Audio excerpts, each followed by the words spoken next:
Hello students. अब हम unit and measurement के कुछ इंपॉर्टेंट क्वेश्चंस को सॉल्व करेंगे। तो चलिए स्टार्ट करते हैं। फर्स्ट क्वेश्चन है, check the dimensional consistency of the following equation.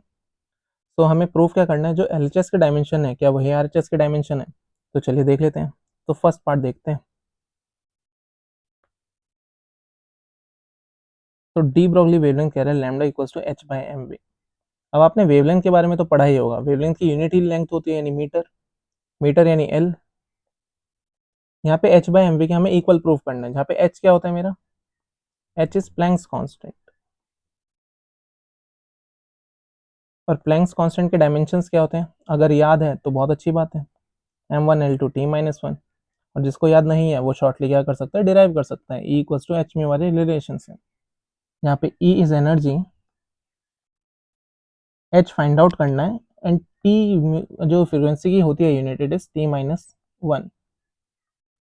तो जब इसको सॉल्व कर लेते हैं तो हमें H के डायमेंशंस मिल जाते हैं, m1 L2 T-1। तो उसको हम यूज़ कर सकते हैं डायरेक्टली। तो ना अब इसमें अंदर पुट कर देते हैं। नीचे है हमारे पास मास, और क्या है, वेलोसिटी का L T-1। तो कैंसिल आउट क्या क्या हो रहा है, एम से एम कैंसिल आउट हो गया, एक एल से ऊपर का एक एल कैंसिल आउट हो गया, और T-1 से T-1। तो मेरा बचा के इस साइड भी एल के डायमेंशंस एल के इक्वल आ गए। therefore we can say that dimensions of LHS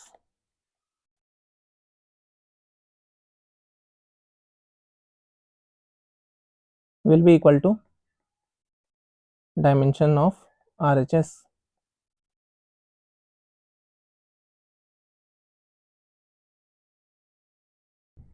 अब सेकंड क्वेश्चन देखते हैं। सेकंड क्वेश्चन कह रहा है हमें एस्केप वेलोसिटी का बताना है, v equals to root two g m by r का। यहाँ पे g क्या होता है, universal gravitational constant, m is mass and r is radius of earth. तो सेकंड पार्ट का थोड़ा देख लेते हैं। हमें इसके अब डायमेंशन को प्रूव करना पड़ेगा कि एलएचएस आरएचएस इक्वल है या नहीं, बस ये बताना है। नहीं होगा तो नहीं लिख देंगे, होगा तो लिख देंगे यस। यहाँ पे v क्या है, वेलोसिटी। तो वेलोसिटी का इधर क्या हो जाता है, L T-1।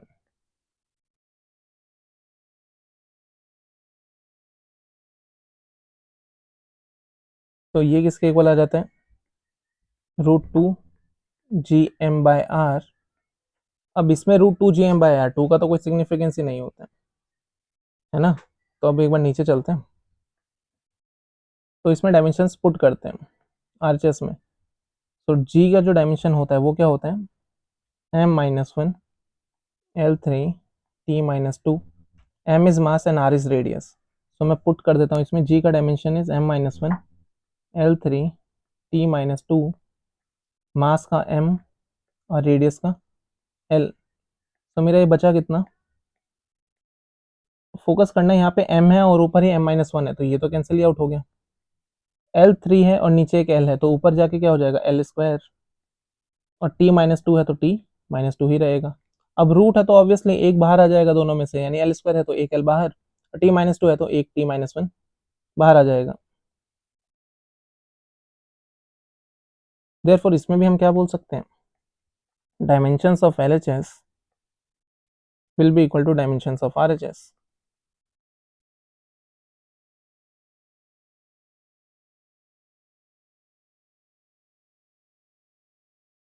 तो आई होप ये क्वेश्चन आपको समझ आया होगा। Now let's move on to the next question. अगला क्वेश्चन है, the van der Waals equation of a gas is P plus A by v square V minus v equals to RT। हमें dimension बताने किसके, ए के और बी के, और उनके ऐसे यूनिट भी लिखनी है। तो सबसे पहले डायमेंशन देख लेते हैं। तो यहाँ पे क्या किससे सॉल्व होता है ये क्वेश्चन, ये क्वेश्चन सॉल्व होता है प्रिंसिपल ऑफ होमोजीनिटी से, जो कि बोलती है कि डायमेंशंस आपस में क्या होती हैं, अगर रिलेट कर पा रहे हैं तो ऑब्वियसली इक्वल होंगी। तो चलिए देख लेते हैं।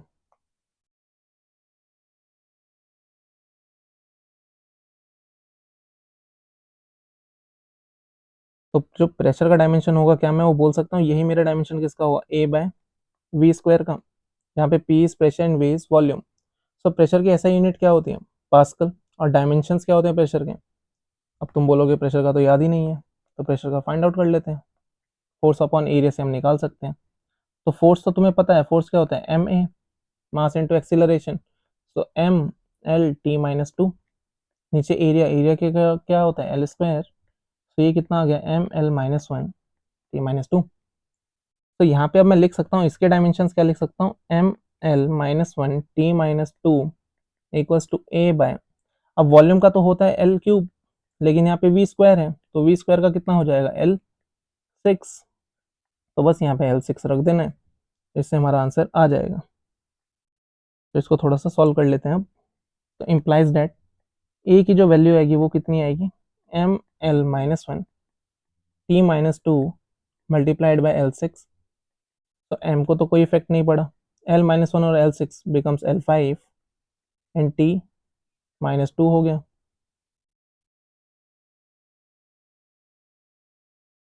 एक सेकेंड बस। हम्म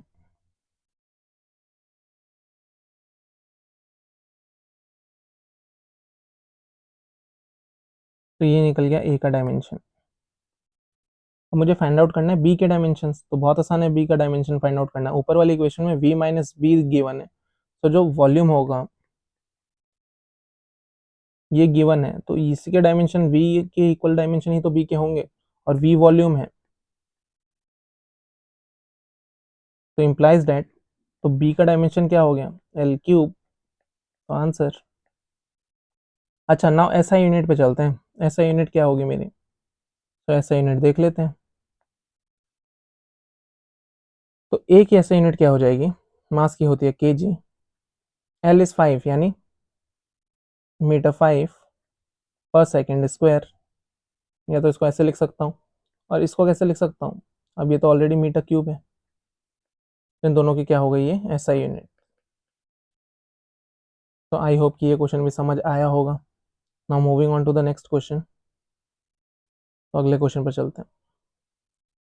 now find the dimensions of a multiply b in the equation e equals to b minus x square by a t, where e is energy, x is distance and t is time. So again इसको कैसे solve करेंगे, again principal of homogeneity लगाना है।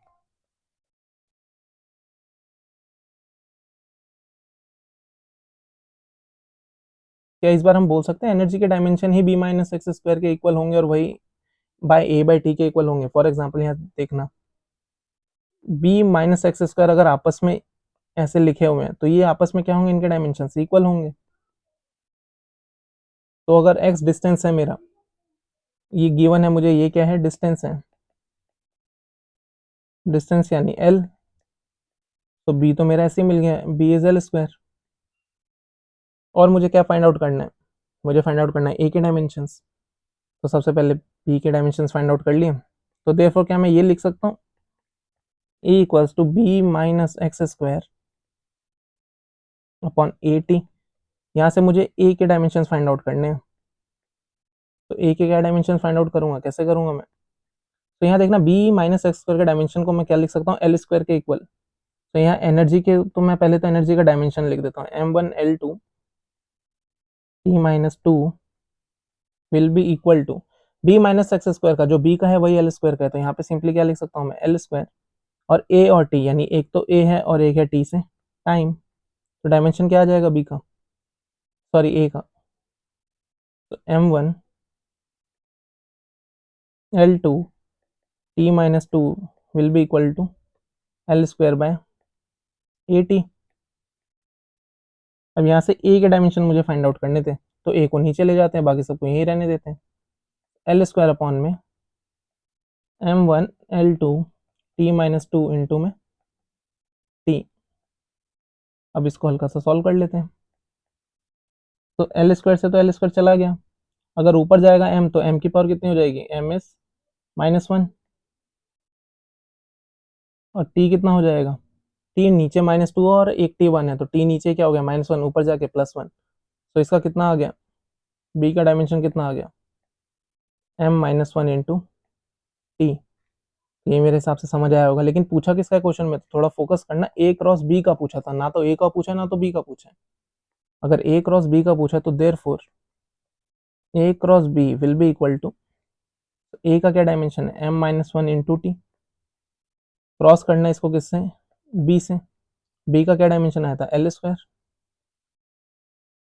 तो क्या मैं बोल सकता हूँ, it will be equal to m minus one l two t. यही मेरे ए क्रॉस बी के क्या होंगे, डायमेंशंस होंगे। तो आई होप कि ये क्वेश्चन भी समझ आया होगा। थोड़ा सा टाइम ले सकते हैं आप सॉल्व करने के लिए, आंसर मैच हो तो ठीक है, नहीं तो मेरे से पूछ लीजिएगा। थर्ड क्वेश्चन भी हो गया यहाँ पे। अब ये क्वेश्चन भी अप्रॉक्स सेम है, लास्ट वाले में मल्टीप्लीकेशन था, इस बार फोकस करिए तो यहाँ पे क्या दे दिया, डिवाइड दे दिया। तो चलिए सॉल्व करते हैं। Where P is pressure, X is distance and T is time। So pressure के तो ऐसा यूनिट हमें पता ही है, पास्कल होता है। डायमेंशन फाइंड आउट करने के लिए मैंने पहले ही बताया, फोर्स अपॉन एरिया। फोर्स का होता है MA, तो क्या मैं इसको ऐसे लिख सकता हूँ, MLT minus 2/L²।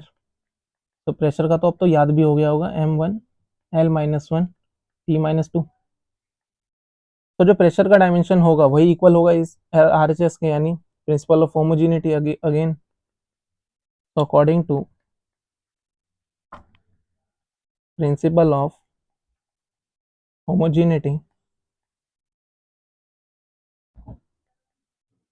We can say that जो ए का डायमेंशन होगा वही T² के इक्वल होगा, और T तो टाइम है, तो ए के डायमेंशंस तो हमें पता चल गए, it will be equal to T²। अब P प्रेशर है, ए का डायमेंशन मुझे पता चल चुका है, बी के फाइंड आउट करना है मुझे। तो बी का कितना होगा, तो P का पहले तो लिख लेता हूँ, एक्सप्रेशन पहले लिख लेते हैं।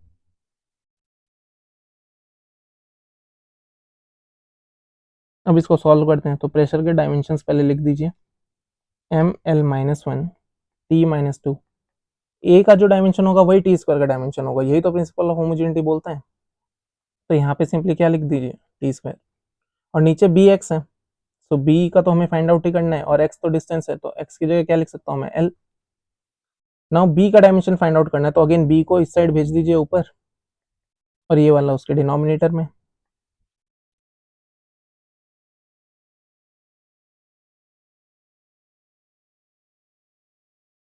अब यहाँ से L से L कैंसिल, इजिली हो गया। अब नाउ T² से अपॉन में T-2, इसको कट नहीं करना है हमें, तो इसको सॉल्व करना पड़ेगा, यानी ऊपर की तरफ M-1 चला गया, और ये T कितना हो जाएगा, ये विल बी 4। तो नाउ बी के डायमेंशंस भी निकल गए। बट अगेन क्वेश्चन में पूछा क्या था, ए बाई बी के dimensions. So a by b के डायमेंशंस क्या आएंगे, T² अपॉन में M-1 T4। इसको सॉल्व करेंगे तो मेरे पास क्या आ जाएगा, M, और T की पावर कितनी आ जाएगी, -2। तो मेरा फाइनल आंसर ये हो जाएगा। आई होप ये समझ आया होगा। अब अगले क्वेश्चन देखते हैं क्या है। तो एक बार आप अच्छे से इस क्वेश्चन को चेक कर लीजिए, खुद भी करके ट्राई कर लीजिए मेरे साथ साथ ना। अगला क्वेश्चन भी बहुत अच्छा क्वेश्चन है, थोड़ा टाइम ले लीजिए करने का। तो चलिए क्वेश्चन पढ़ते हैं। The frequency mu of vibration of a stretch spring depends upon. तो ये फ्रिक्वेंसी यहाँ से क्या है, ये डिपेंड कर रही है बहुत अलग अलग टर्म्स पे। बेसिकली ये क्वेश्चन होते हैं जब हम एक फॉर्मूला क्या बना रहे होते हैं, डिफाइन कर रहे होते हैं, उसको डिराइव कर रहे होते हैं। तो ये क्वेश्चन देखना कैसे करना होता है। सबसे पहले तो आप एक्सप्रेशन लिख दीजिए, frequency will be proportional to length. तो लेंथ की कुछ पावर लिखनी होती है, तो हम ए ले लेते हैं। अब लिखा है मास पर यूनिट लेंथ को एम लिया है, यहाँ पे थोड़ा फोकस करना है, it will B mass per unit length. तो मास पर यूनिट लेंथ को कितना मान लिया इन्होंने, एल मान लिया है। तो यानी इस बार एम खाली मास नहीं है, इसके डायमेंशंस क्या है, ML-1, और टी इज टेंशन। तो पहले तो मैंने लिख दिया LA, सेकंड के लिए मैं क्या लिख देता हूँ, MB, और टी से टेंशन को डिनोट करते हैं, तो TC। सबसे पहले हमें ABC की टर्म में इनको लिख लेना है, और हमें डायमेंशनली एक एक्सप्रेशन ऑब्टेन करना है फ्रिक्वेंसी के लिए।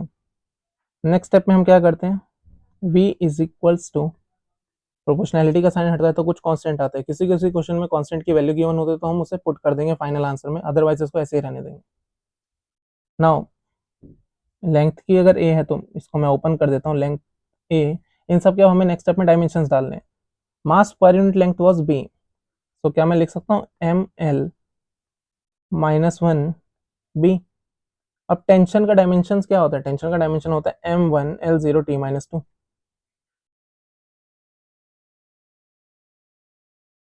टेंशन का डायमेंशन होता है MLT-2 सी। अब यहाँ से मुझे क्या डिराइव कर लेना है, यहाँ से एक देख लेना है कि कौन सी पावर एक साथ लिखी जा सकती है। तो सबसे पहले m की पावर देख लेते हैं, ये बस एक बी में है और एक सी में है, तो क्या मैं लिख सकता हूँ कंबाइन करके बी प्लस सी।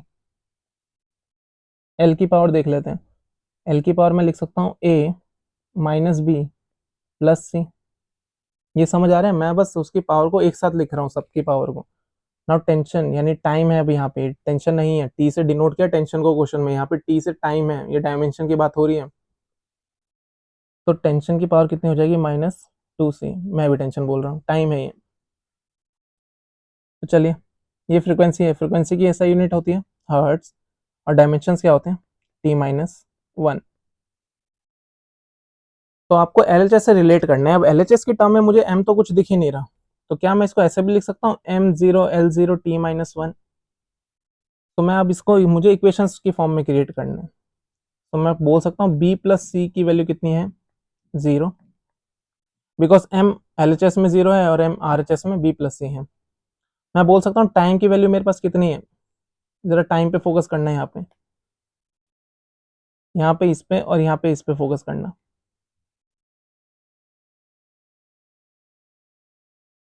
तो मैं बोल सकता हूँ t-1 अगर मेरा आरएचएस के t-2c के इक्वल है, तो क्या -1 -2c के इक्वल है। अगर बेस सेम होता तो हम एक्सपोनेंट को इक्वेट कर सकते हैं। तो माइनस से माइनस कैंसिल आउट, और c कितना आ गया मेरा 1/2। तो यहाँ से लिख सकते हैं c कितना आ गया 1/2। अब इस c को यहाँ पुट ऑन करके मैं b की वैल्यू निकाल सकता हूँ। तो b प्लस 1/2 इक्वल्स टू 0। तो b की कितनी वैल्यू आ गई है, -1/2। अब मुझे b मिल गया, c मिल गया, मुझे a फाइंड आउट करना है। तो a कैसे फाइंड आउट करूंगा, तो a मुझे लेंथ से मिलेगा।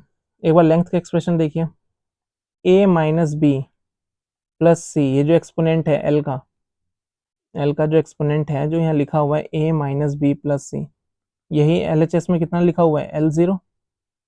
तो इसको मुझे सिर्फ क्या करना है, इक्वेट करना है दोनों को। तो चलिए इक्वेट करते हैं। मेरे पास अब a मुझे पता है, मतलब फाइंड आउट करना है, b पता है और c पता है। तो a को a रहने देते हैं, b को लिख लेते हैं -1/2, और c को कितना लिख लेते हैं, +1/2। It will be equal to 0। So now this will become a plus 1/2 plus 1/2 equals to 0। अब डिनोमिनेटर सेम होता है तो न्यूमरेटर ऐड हो जाते हैं। तो इसको मैं डायरेक्टली क्या लिख सकता हूँ, a प्लस 2/2 इक्वल्स टू 0। तो मेरा a कितना आ गया, a प्लस 1, 0, यानी a की वैल्यू कितनी आ गई, -1।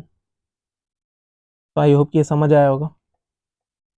तो लास्ट में ओवरऑल वैल्यूज में लिख देता हूँ एक बार। a है मेरे पास -1, b है मेरे पास -1/2, और c है मेरे पास 1/2। तो मेरा फॉर्मूला क्या बन जाएगा, तो लास्ट में आपको फॉर्मूला फिर से एक बार देखना पड़ेगा कि हमने क्या लेट किया था, फ्रीक्वेंसी को लेट किया था LA एम्बिएंट TC।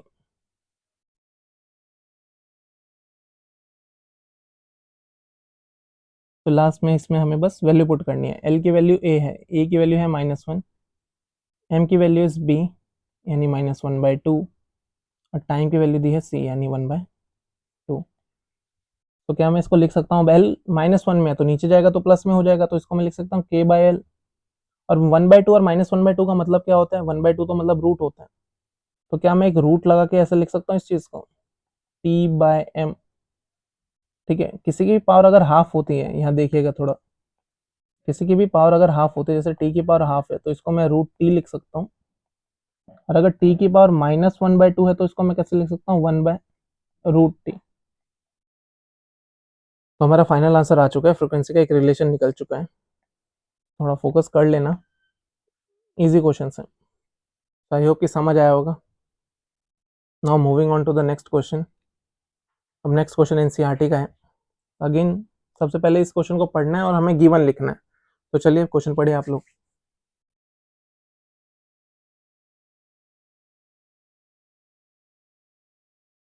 तो चलिए, अब तक तो पढ़ लिया होगा, स्टार्ट करते हैं।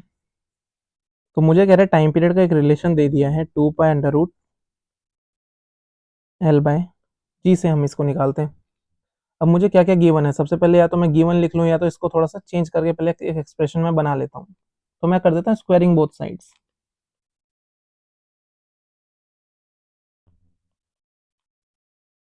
ये तो बहुत फेवरेट टर्म है। तो t square will be equals to 4 pi square l by g. अब मुझे इसको इस टर्म में लिखना है कि मैं इसको एरर में कन्वर्ट कर सकता हूँ। तो एरर में कन्वर्ट करने का तरीका आप लोग को पता ही है। 2 delta t by t will be equals to delta l by l plus delta g by जी।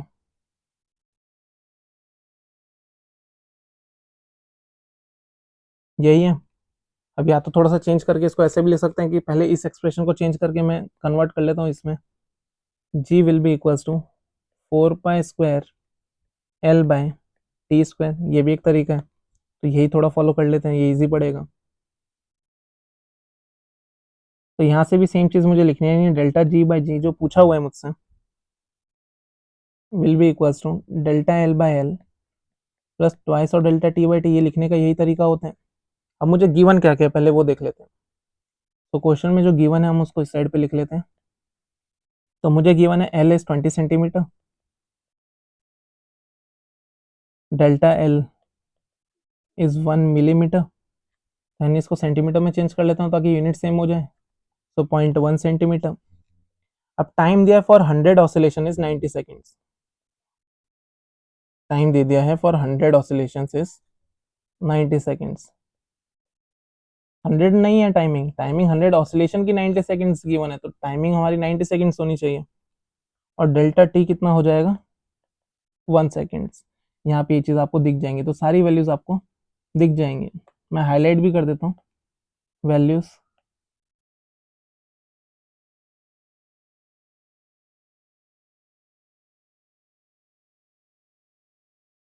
तो मेरे हिसाब से अब आपको वैल्यूज दिख गई होंगी। बस हमें ये सारी वैल्यूज को पुट करना है यहाँ पे। तो पुट कैसे करना है, बहुत आसान है। सबसे पहले इसको हम परसेंटेज एरर में कन्वर्ट कर लेते हैं।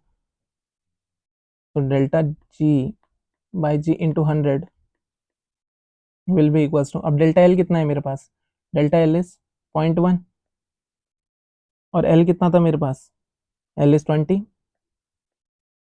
इंटू 100 प्लस ट्वाइस ऑफ, अब डेल्टा टी की वैल्यू कितनी है, तो डेल्टा टी इज 1 सेकेंड और टी कितना था मेरे पास 90 सेकेंड इंटू 100। तो जब इस वाले पार्ट को सॉल्व करूंगा तो ये मेरा कितना हो जाएगा, ये डेसिमल हटा तो नीचे 0। अब ये हो गया मेरा 1/2। 1/2 का मतलब कितना हो गया, प्लस, अब इस वाले पार्ट को सॉल्व करना है तो ये वाला पार्ट कितना हो जाएगा 200/90। और ये सब का सब किस में आएगा, परसेंटेज में। तो ना इसको सॉल्व कर लेते हैं। ये हो गया 0.5% प्लस ये मेरा कितना आ जाएगा ऑन एन अप्रॉक्स 2.22%। तो overall answer will be equal to 2.72%, जिसको कुछ बुक्स में बोल देगा कि ये 3% के इक्वल है, तो ये आंसर मान लेना है। तो फाइनल आंसर हमारा कितना आ जाएगा इसका, 3%। तो एक बार आप चेक कर लीजिए ये क्वेश्चन। तो आई होप कि समझ आया होगा। अगले क्वेश्चन पे मूव ऑन करते हैं। अब ये तो बहुत ईजी क्वेश्चन है, हमें क्या निकालना है, परसेंटेज एरर इन एक्स। तो सॉल्यूशन देखिए इसका बहुत आसान है। सबसे पहले हमें ये लिख लेनी है same term. So now x में पूछा परसेंटेज एरर, तो इसको कन्वर्ट कर लेते हैं परसेंटेज एरर में।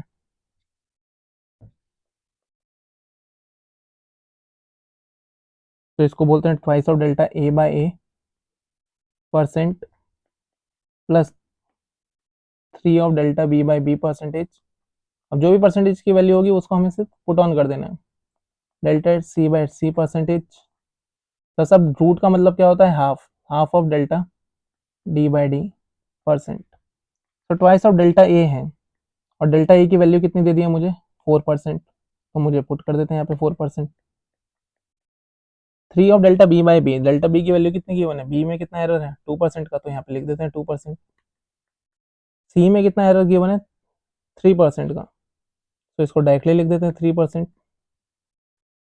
Plus delta D by D में कितना है, इट इज़ 1%, यहाँ पे कितना दे रखा है ये 1%, तो हाफ ऑफ 1%।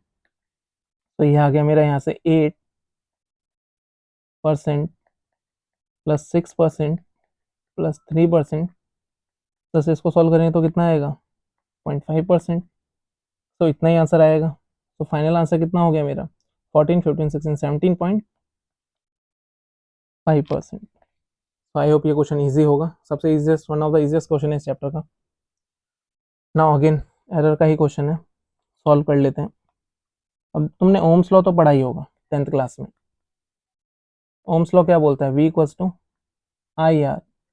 तो आर कितना हो जाएगा मेरा, V बाय आई। अब इसी को हमें एरर की फॉर्म में लिखना है, तो हम कैसे लिखेंगे, delta r by r will be equals to delta V by v plus delta i by i. बस अब परसेंटेज एरर बनाना है तो हम क्या कर देंगे, मल्टीप्लाई कर देंगे किससे, 100 से। तो ना आगे बढ़ते हैं।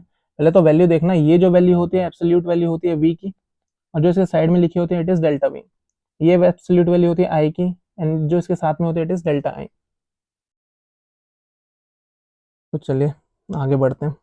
तो डेल्टा V की एक बार वैल्यू देख लेते हैं, it will be equals to 5/100। Multiply कर देंगे 100 से, परसेंटेज एरर पूछा है यार में। डेल्टा आई की वैल्यू है 0.2, आई की एब्सोल्यूट वैल्यू इज 10, मल्टीप्लाई कर देंगे 100 से, और यहाँ पे लिखेंगे delta r by r into 100। तो ये तो मेरा परसेंटेज एरर बन गया। तो ना सॉल्व कर लेते हैं, इस 100 से ये 100 कैंसिल, यहाँ से एक डेसिमल नीचे, ये भी कैंसिल आउट। तो ये हो गया मेरा 5%, ये कितना हो गया मेरा 2%। तो overall answer will B 7%। I hope कि ये क्वेश्चन भी समझ आया होगा। Now moving